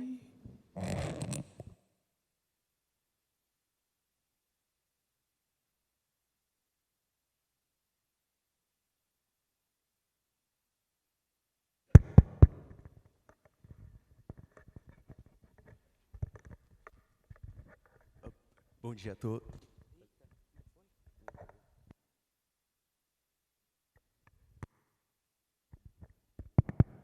Alô, estão me ouvindo? Queria dizer bom dia a todos, obrigado pelas falas de todo mundo. Eu gostaria de perguntar justamente a questão da tecnologia e as relações de trabalho e a tecnologia estão mudando assim, numa velocidade extremamente rápida, absurda, se comparar até com as próprias mudanças que o judiciário e o direito têm. Então, quais são as perspectivas de vocês da área do direito do trabalho, justamente para conseguir acompanhar todas essas mudanças que ocorrem com a tecnologia, com a sociedade? Eu acho que é isso.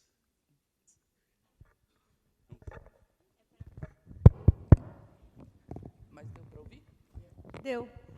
Alô, alô? Ele quer saber o futuro do trabalho e o trabalho do futuro. O que nós estamos fazendo diante das novas tecnologias? Por enquanto, nada. Por isso que nós estamos aqui discutindo e debatendo para surgirem ideias. Esses debates são bons porque vocês trazem aí também ideias e nós, né, podemos construir ideias juntos, canalizamos para o Neto, que é um deputado, que canaliza para o Congresso, não é isso? E, ao mesmo tempo, conscientizamos as sociedades e vamos ser agente multiplicador. Olha só, eu enxergo, eu fiz mestrado e doutorado aqui na PUC, tá? Então, eu fiz meu doutorado em 2004. Vai fazer 20 anos, não é isso? A minha tese foi teletrabalho. Ninguém havia escrito sobre isso e eu já estava enxergando o teletrabalho na Europa, como era, e o caos que isso ia causar, né? E a substituição do homem pela máquina. Então, nós temos que nos adiantar, vamos dizer assim. Imaginem comigo, nós temos o sindicato dos trabalhadores, o sindicato patronal. E os empresários também se agrupam e eles têm um dinheiro do Sistema S. O sindicato do trabalhador não tem mais contribuição, tá? Mas o lado patronal continua tendo acesso a um dinheiro chamado Sistema S.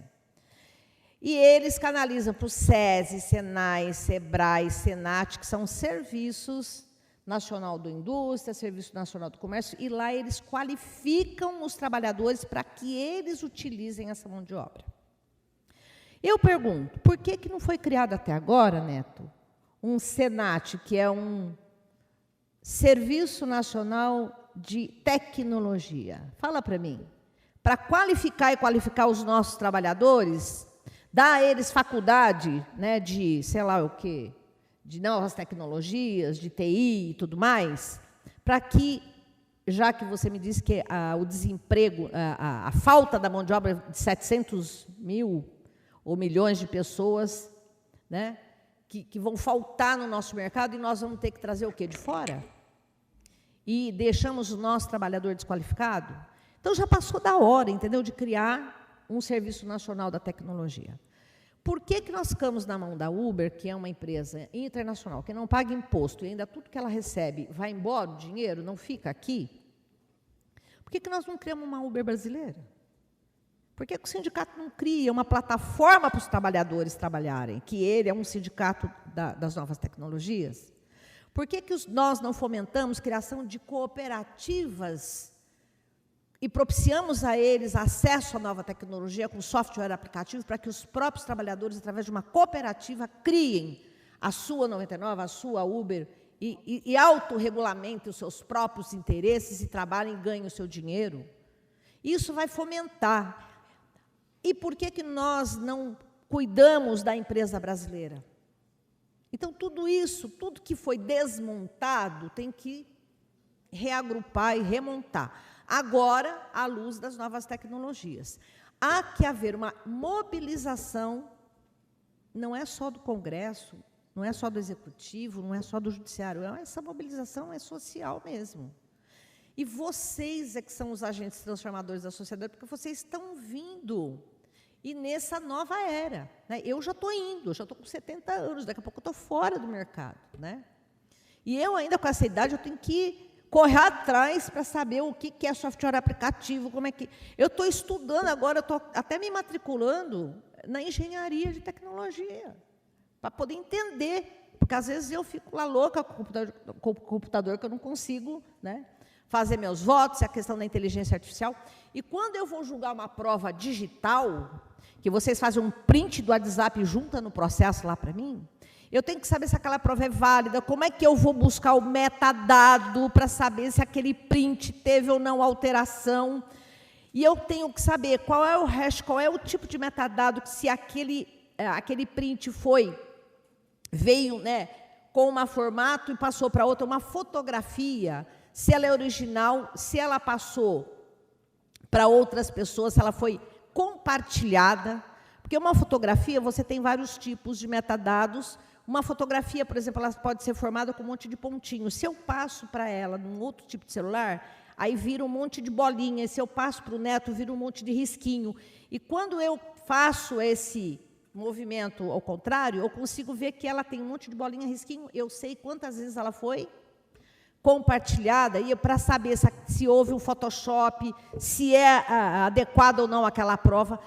E nós estamos diante de tudo isso. Se o juiz do trabalho, por exemplo, agora não entender de novas tecnologias de metadado, como é que ele vai saber de um documento que for juntado os autos por hiperlink e por QR Code? Eu venho lá, o fulano me junta um documento no processo por QR Code, eu clico em cima e entro no documento. Sabe onde está esse documento? Não está dentro do processo, está na nuvem. Lá no arquivo do fulano. Como é que fica o que não está nos autos, não está no mundo? Agora, o que não está no Google, não está nos autos. Toda essa questão de novas tecnologias envolve a sociedade como um todo, não é só o trabalho. É cultural, é tudo. Sabe quantas horas as pessoas gastam na internet por dia? Em média, para nada, umas 4 horas. Fica lá no TikTok, não sei o quê. Isso é hora improdutiva. O Brasil está deixando de produzir. Existem milhares de discussões no empresariado que as pessoas ficam mais no celular, na internet, do que trabalhando. Não, a produtividade caiu por conta disso, né? Eu fui numa oficina levar meu carro e cheguei lá na oficina, não tinha ninguém. Era mais ou menos a hora do almoço, falei, será que o pessoal foi almoçar? Aí o dono da oficina chegou, eu falei, nossa, eu conheço ele. Eu falei, eu trouxe o carro aqui na oficina, não tem ninguém para me atender. Todo mundo estava no banheiro, sabe fazendo o quê? Olhando o celular. E o indivíduo falou assim, olha, eu já falei que era para guardar o celular no armário, no banheiro, e na hora do trabalho não olhar o celular, mas todo mundo fica no celular. Então, são tantas as questões que nós temos para tratar diante das novas tecnologias, que é infinita. Agora, o legislador consegue tudo legislar? Não. Né? Não consegue tudo legislar. Se você me perguntar qual é o futuro do trabalho, o trabalho do futuro, é nós que vamos escolher o caminho. Né? Estão nas nossas mãos. E quando eu digo nas nossas mãos, eu digo nas mãos de vocês que são jovens, que estão vindo aí, e é vocês que vão ser os agentes transformadores da sociedade. Eu gostaria de complementar.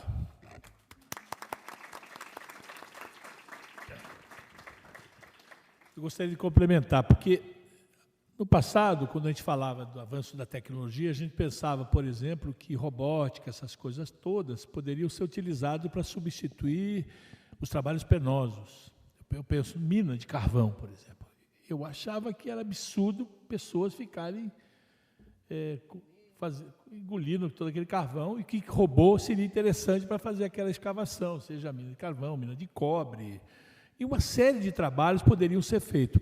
E hoje em dia a gente já está vendo que a transformação tecnológica começa a substituir um monte de trabalho. Né?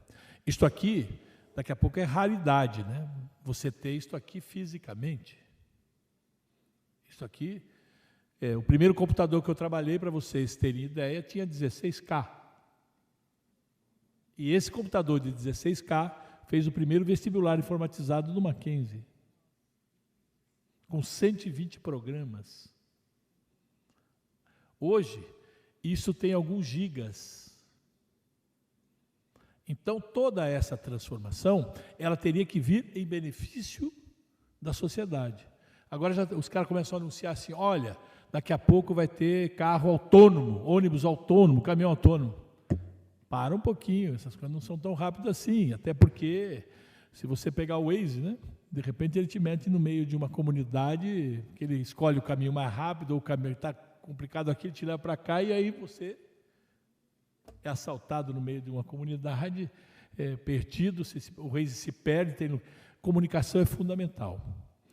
Agora, para acompanhar isso, por exemplo, a geração que está hoje no judiciário não está preparada para a nova tecnologia. Tem feito um esforço sobrenatural. E olha que o PJE tem ajudado bastante, mas eu não tinha pensado nisso, não está nos autos, está no Google, como é que está? Está nos autos ou não está? Eu aprendi que fora dos autos não vale, mas o hiperlink está dando validade, está lá fora na nuvem. Ou seja, essa mudança cultural, e a sua geração também não vai estar preparada. É esta que está sendo alfabetizada agora, que são nativas, que você vê criança de 2 meses já, é inacreditável a facilidade, porque são nativos, já nasceram com isso. Nós somos imigrantes. Vocês são migrantes, eles são nativos. Então vai haver um processo de gerações, né? Agora, vamos ter que correr atrás. Porque aquele preceito de não há crime sem lei, né? Nulo crime sine lege, não é isso? A tecnologia, os caras estão dizendo, e com uma arrogância ímpar, que fake news não é crime porque não está previsto em lei. Então, para você ter uma ideia, como a gente vai ter um bom tempo para essa brincadeira. Mas temos que atualizar não só a legislação. Você vê, lei da cadeia produtiva, que falou a doutora Patrícia, não existe essa legislação. Nós vamos ter que construí-la. A gente discutia que a empresa, quando está vendendo aqui produto, qual é a cadeia produtiva, né? Se tem trabalho escravo, não tem trabalho escravo, de onde vem, como é que faz. Isto precisa ser previsto em lei, para que efetivamente se exija, não eticamente a empresa dizer, olha, eu cumpro essa história da lei de cadeia produtiva, não ter. Ele não tem como controlar isso. Não tem como. Não sabe nem da extração, como vai ser feito o insumo inicial para chegar no produto final. Não há como saber. Por isso que precisa ter uma legislação que acompanhe de tal maneira tudo isso.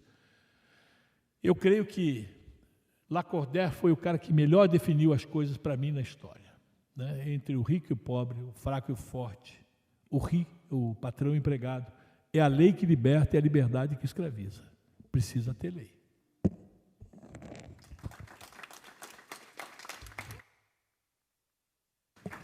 Obrigada pela resposta, Neto. Chegou aqui em mim que as doutoras precisam sair para uma reunião, né?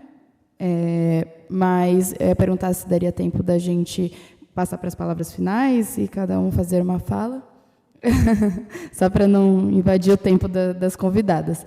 Mas então eu vou passar para as palavras finais e abrir o microfone. Só agradecer. Gratidão, gratidão, gratidão. Obrigada.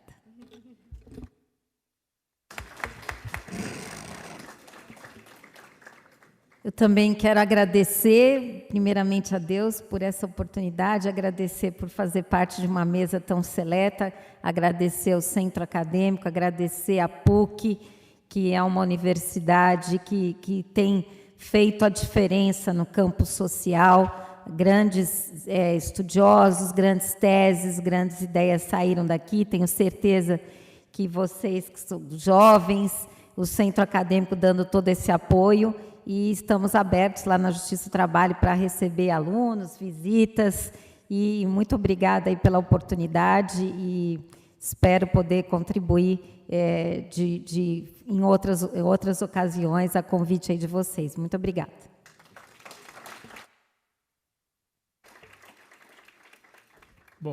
Bom, agradecer sempre, né? Primeiro, essa casa cheia aqui ouvindo o que a gente pode dar de informação, e dizer a vocês, principalmente ao CA, doutor Ivani, doutora Patrícia, vocês podem explorar muito bem, tem muito, aí tem lenha para queimar, viu? Tem muita informação, muita qualidade, nesta visão do futuro, né?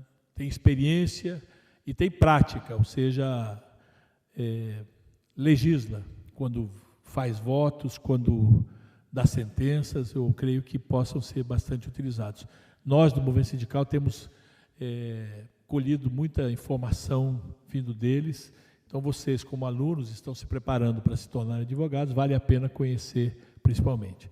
E essas orientações que falaram aqui, a palestra de Cláudio Brandão, do ministro, para que vocês possam ver, entrem no site da OIT, dá uma boa navegada lá, verificar, todas as falas da OIT estão gravadas, e quiser pegar a 110ª conferência, todas as falas, no último dia da convenção, da conferência, teve um debate sobre o futuro do trabalho, e o trabalho do futuro, exatamente como a doutora Ivani tem falado, então vale a pena a gente assistir. Eu me coloco sempre à disposição e espero que vocês tenham aproveitado bastante o que a gente trouxe aqui, porque, olha, essas duas mulheres são fantásticas e, para variar, né, mulheres são sempre fantásticas.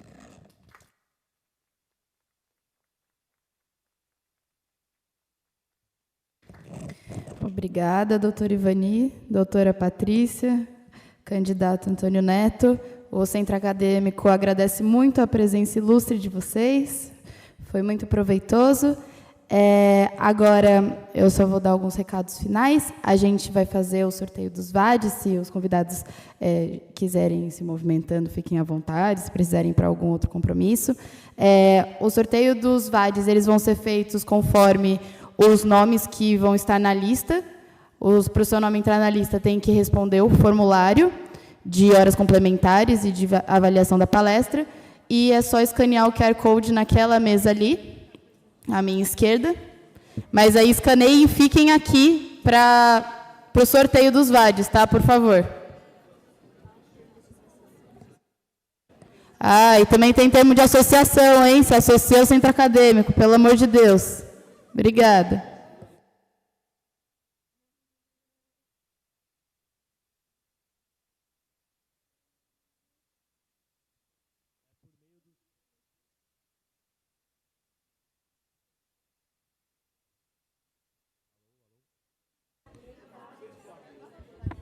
Alô, alô.